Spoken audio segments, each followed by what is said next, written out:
कहां घुसा चला आ रहा है गरीब? निकल जा यहाँ से। मैं प्रधानमंत्री की जगह आज लाल किले पर भाषण देना चाहता हूँ सर। बेटा ये लाल किला है, तेरे बाप का घर नहीं है। निकालो इस भिखारी को बाहर तक। पीएम के आने का टाइम होने ही वाला है। ये बात 26 जनवरी 2026 की है। पूरे देश में गणतंत्र दिवस की तैयारियां जोरों पर थीं। दिल्ली के लाल किले पर हर साल की तरह एक भव्य समारोह आयोजित होने वाला था, जिसमें प्रधानमंत्री, राष्ट्रपति और देश विदेश के मेहमान शामिल होंगे। इस बार एक खास कार्यक्रम रखा गया था। एक ग्रामीण स्कूल का बच्चा लाल किले पर मंच से भाषण देगा, जो देश की तरक्की, संस्कृति और युवा सोच को दर्शाएगा। हरियाणा के एक छोटे से गांव धौलपुर के सरकारी स्कूल में भी यही चर्चा थी। स्कूल के प्रिंसिपल रमेश शर्मा और कुछ टीचर्स मिलकर तय कर रहे थे कि किसे लाल किले भेजा जाए, लेकिन असल में यह चयन नहीं बल्कि सौदा था। गांव के सरपंच रणवीर सिंह का बेटा अंकुर अमीर, रंगीन कपड़े, महंगे जूते, उसे भेजने की पूरी तैयारी हो चुकी थी। सरपंच ने प्रिंसिपल और टीचर्स को खुश कर दिया था। पैसा, तोहफे और वादे।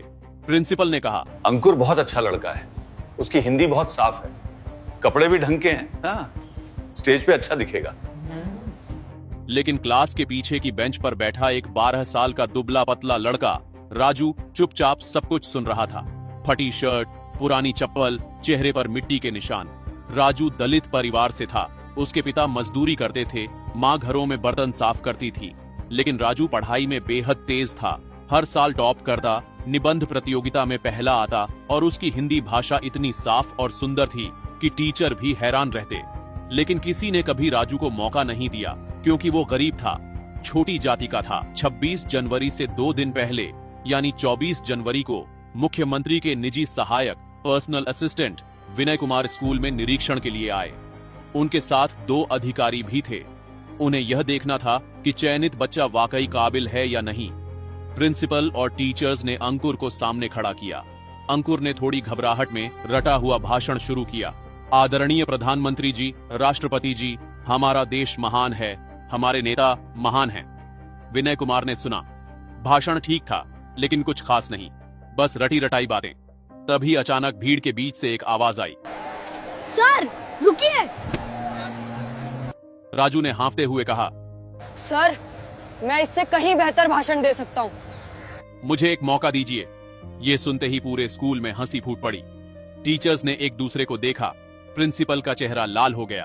एक टीचर ने चिढ़कर कहा, राजू तू पागल हो गया है क्या? तू लाल किले पे भाषण देगा? तेरे कपड़े देख, तेरी हालत देखो देख। अरे अगर ये गरीब भिखारी लड़का स्टेज पे गया तो हमारी बेइज्जती होगी, स्कूल की बेइज्जती होगी, देश की बेइज्जती होगी। अरे अगर ये गरीब भिखारी लड़का स्टेज पे गया तो हमारी बेइज्जती होगी, स्कूल की बेइज्जती होगी, देश की बेइज्जती होगी। इस लड़के को बाहर निकालो, ये हमारा मजाक उड़ा रहा है। सर प्लीज, मैं सच में अच्छा भाषण दे सकता हूँ। मैंने खुद लिखा है। मैंने खुद लिखा है, बस एक बार सुन लीजिए।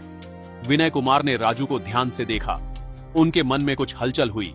ये लड़का इतनी बेइज्जती के बाद भी अपनी बात पर अड़ा है, शायद इसमें कुछ खास है। उन्होंने हाथ उठाकर सबको चुप कराया। रुकिए, मैं इस लड़के की बात सुनना चाहता हूं। प्रिंसिपल ने विरोध करने की कोशिश की। सर, ये लड़का बहुत गरीब है, इसकी कोई औकात नहीं। विनय कुमार ने सख्ती से कहा, मुझे औकात से मतलब नहीं, मुझे काबिलियत से मतलब है। राजू, तुम मेरे साथ आओ, मैं तुम्हारा भाषण सुनूंगा। राजू की आंखों में उम्मीद की चमक आ गई।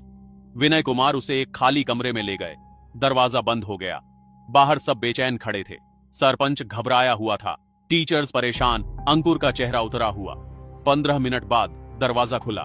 विनय कुमार बाहर आए। उनके चेहरे पर एक अजीब सी गंभीरता थी। उन्होंने माइक उठाया और घोषणा की, 26 जनवरी को लाल किले पर भाषण देने के लिए राजू को चुना गया है। पूरा स्कूल सन्नाटे में आ गया। विनय कुमार की घोषणा सुनते ही पूरे स्कूल में हड़कंप मच गया। सरपंच रणवीर सिंह का चेहरा लाल हो गया, मुट्ठियां भींच गईं। प्रिंसिपल और टीचर्स सकते में खड़े रह गए। अंकुर के मुंह से बोल ही नहीं निकल रहे थे। सरपंच ने गुस्से में कहा, ये क्या मजाक है? हमने इतना इंतजाम किया, इतने पैसे खर्च किए और आप इस भिखारी लड़के को चुन रहे हैं? विनय कुमार ने शांत लेकिन सख्त आवाज में जवाब दिया, सरपंच साहब, मुझे पैसों से मतलब नहीं, मुझे सिर्फ उस भाषण से मतलब है जो देश के सामने जाएगा, और मैंने राजू का भाषण सुना है, वो असली है, सच्चा है और दिल से लिखा गया है, इसलिए फैसला हो चुका है। एक टीचर ने हिम्मत करके पूछा, सर लेकिन इस लड़के ने आखिर ऐसा क्या लिखा है जो आपको इतना पसंद आया? विनय कुमार ने मुस्कुराते हुए कहा, वो आप 26 जनवरी को सुनेंगे, पूरा देश सुनेगा। अभी मैं सिर्फ इतना कह सकता हूँ, ये भाषण सिर्फ तारीफों का नहीं है, ये भाषण सच का आईना है। सबके मन में सवाल उठ रहे थे, आखिर इस गरीब लड़के ने क्या लिख दिया? लेकिन किसी को जवाब नहीं मिला। सरपंच का षड्यंत्र और राजू की चिंता उस रात। सरपंच ने प्रिंसिपल और कुछ टीचर्स को अपने घर बुलाया। गुस्से में बोला, ये राजू हमारी इज्जत मिट्टी में मिला देगा, इसे किसी भी तरह रोकना होगा। एक टीचर ने कहा, सरपंच जी, अब तो फैसला हो चुका है, हम कुछ कर नहीं सकते। सरपंच ने व्यंग्य से कहा, कुछ नहीं कर सकते? चलो कम से कम इसे परेशान तो कर सकते हैं ना। स्कूल में इसका मजाक उड़ाओ, बाकी बच्चों को कहो इससे बात मत करो, इसका आत्मविश्वास तोड़ दो।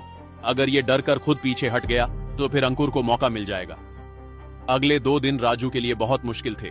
स्कूल में बाकी बच्चे उससे दूर रहने लगे, कुछ उसका मजाक उड़ाते, अरे भिखारी, लाल किले पर क्या बोलेगा, भीख दे दो, तेरे कपड़े देखकर लोग हंसेंगे, पीएम भी हंसेंगे।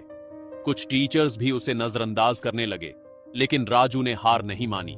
रात को अपने छोटे से घर में मिट्टी के तेल की लालटेन की रोशनी में वह अपना भाषण बार बार पढ़ता, अभ्यास करता। उसकी मां ने एक दिन पूछा, बेटा तू इतना परेशान क्यों दिख रहा है? राजू ने कहा, अम्मा, लोग कह रहे हैं कि मैं गरीब हूँ, छोटी जाति का हूँ, इसलिए मुझे मौका नहीं मिलना चाहिए। लेकिन अम्मा, मैं सिर्फ अपनी बात कहना चाहता हूँ, सच कहना चाहता हूँ। माँ ने उसके सिर पर हाथ फेरा, बेटा जो सच बोलता है उसे हमेशा मुश्किलें आती हैं, लेकिन अंत में सच ही जीतता है। तू डर मत, तू हमारे जैसे लाखों गरीबों की आवाज है। राजू की आंखों में नया जोश भर गया। 26 जनवरी की सुबह दिल्ली की यात्रा। 26 जनवरी की सुबह राजू को एक सरकारी गाड़ी में बिठाकर दिल्ली ले जाया गया। साथ में प्रिंसिपल और एक टीचर भी थे। दोनों चुपचाप बैठे थे, लेकिन मन ही मन परेशान। जब गाड़ी लाल किले के पास पहुंची तो राजू की सांसें तेज हो गईं। इतनी बड़ी भीड़, इतनी सुरक्षा, इतने कैमरे।